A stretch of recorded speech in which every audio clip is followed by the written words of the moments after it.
want to ask you about the Trust Act. Can you tell us a little bit more about that? Basically what it does is maintains Boston's sanctuary status, and it prevents the Boston police from helping immigration to do civil arrests for deportation. And what irks me about it is it prevents the Boston police from rendering assistance, even if ICE is trying to take a violent person off the street. And that strikes me as crazy. Right, they should be working together. Everyone support taking a violent person off the street or a drug trafficker off the street? And so the example used in my op-ed that ran in the Herald is someone could cross the border illegally, move to Boston, settle here, sell drugs and kill somebody, and if ICE shows up with a civil warrant for deportation for that person, the Boston police are prevented from giving ICE any information to effectuate that arrest, helping perform the arrest. The Boston police are here to protect the public safety, just like ICE is. So it just strikes me as bad policy. It strikes me as an idea that's kind of run amok. Absolutely. You work with police officers all the time. Any sense you can tell us on how they feel about this? Do they want to be working with ICE? Are they frustrated? Well, that fluctuates. Like some police, they don't want to deal with that issue, and who can really blame them? It's a highly politicized issue. It's very important to them to have good relations in their communities.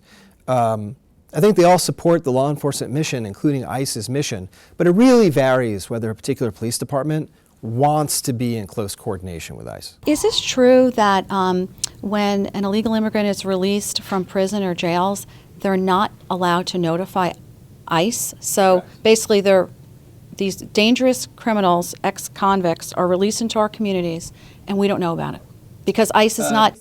That's right. In fact, I think there have been instances where jail officials have been disciplined for giving ICE a heads up about someone being released from custody. Now, under Massachusetts law, the Lund decision a while ago, a state jail, or prison, or a local jail can't hold someone longer than state law allows, waiting for ICE to show up. And I actually agree with that, right? So if you're due to be released, the state shouldn't have the power just to hold you as a courtesy to some other law enforcement agency. I get that.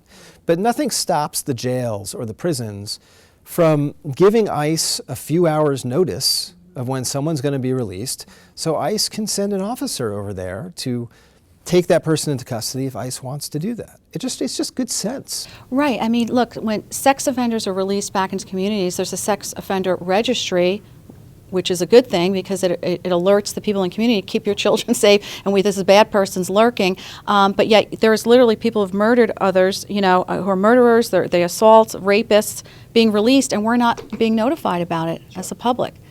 This is a huge public safety threat, is it not? It is a public safety problem. I don't think some people not unreasonably ask for hard data on this. I'm not sure there really is any yet, but there's no question that it makes ICE's job harder, and a primary role that ICE plays is finding people who are in the country illegally, doing other illegal things, and removing them.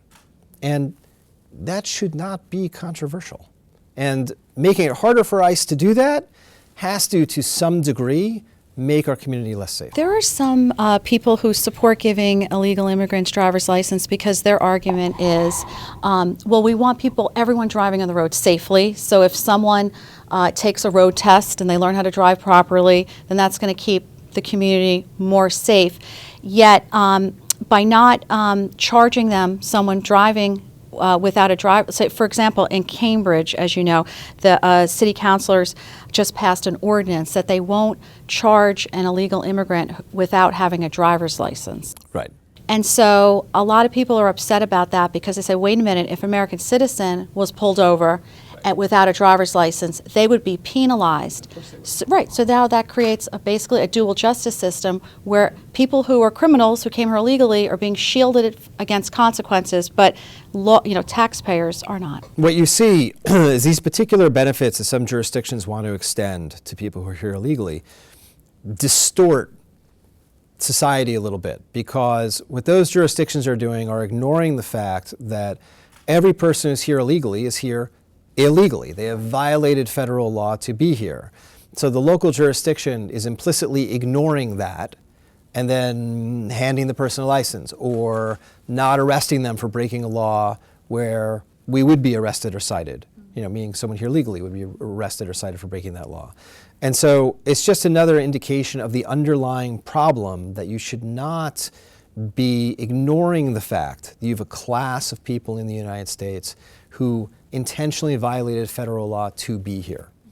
I'm not saying you go round up the 11 million people or so who are in the United States illegally and ship them all out. I'm not saying that.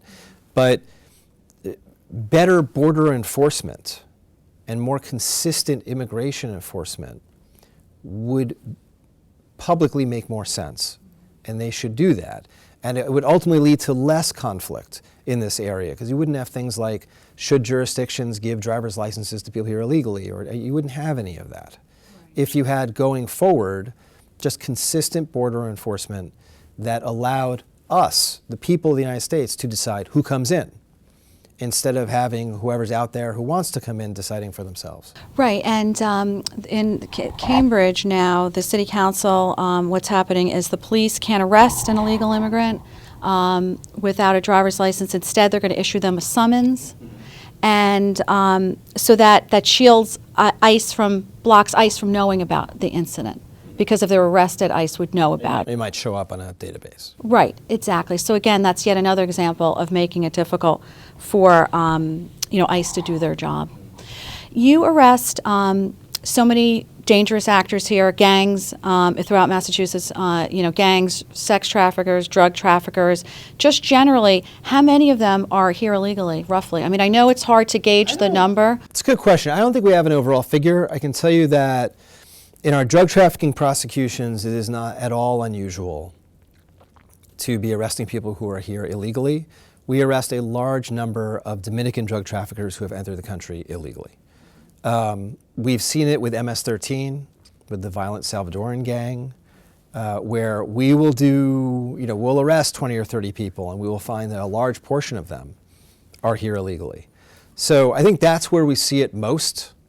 And then on the non-violent crime side, we don't see it that often. It's like fraud and white-collar cases. But we do see it a lot in the drug trafficking and gang side. But I don't have a firm number. Right, and part of the reason why it's hard to collect this data is because people are forbidden, law enforcement a lot of times, for asking what their immigration status is, right? So that makes it even harder. If a cop pulls somebody over... it makes it harder to track. Right, so it's harder to track because you're not allowed to ask. Now we know, we discussed it earlier, that there's been a ruling by the New York Appeals Court that the federal government can block grants going to sanctuary cities who are not in compliance with the law. How is that going to change things? It creates an interesting problem for sanctuary jurisdictions, because now some of them are going to have to decide between literally millions of dollars in federal law enforcement aid on the one hand, or sanctuary status on the other. And so you would have to say to your communities, let's say you're a state that decides to forego this burn grant funding that you would otherwise get. And what that money goes to, let's be clear, that money is for new equipment, new bulletproof vests, new cruisers, drug prevention, drug addiction programs, all sorts of law enforcement programming and training. Like, that's what this stuff is used for. And it's millions of dollars, right?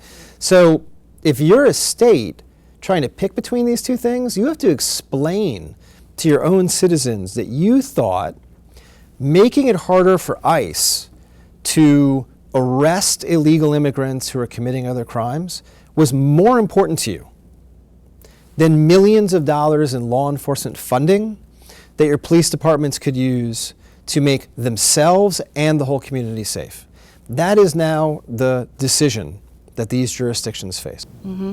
And it's a good one. I think every angel family in America who's lost a loved one is applauding today. Generally, sanctuary cities is creating a bad policy, not only for the reasons you've already cited here, but that also it's starting a trend of telling citizens throughout the country, well, you don't have to respect the federal laws if you disagree with them. So, like, for example, in the Commonwealth of Virginia, there's gun advocates, Second Amendment advocates, who said, I don't want to comply with these strict gun control laws because I disagree with them. So they're rebelling, and they're creating their own community within a community, like the sanctuary cities are doing with immigration.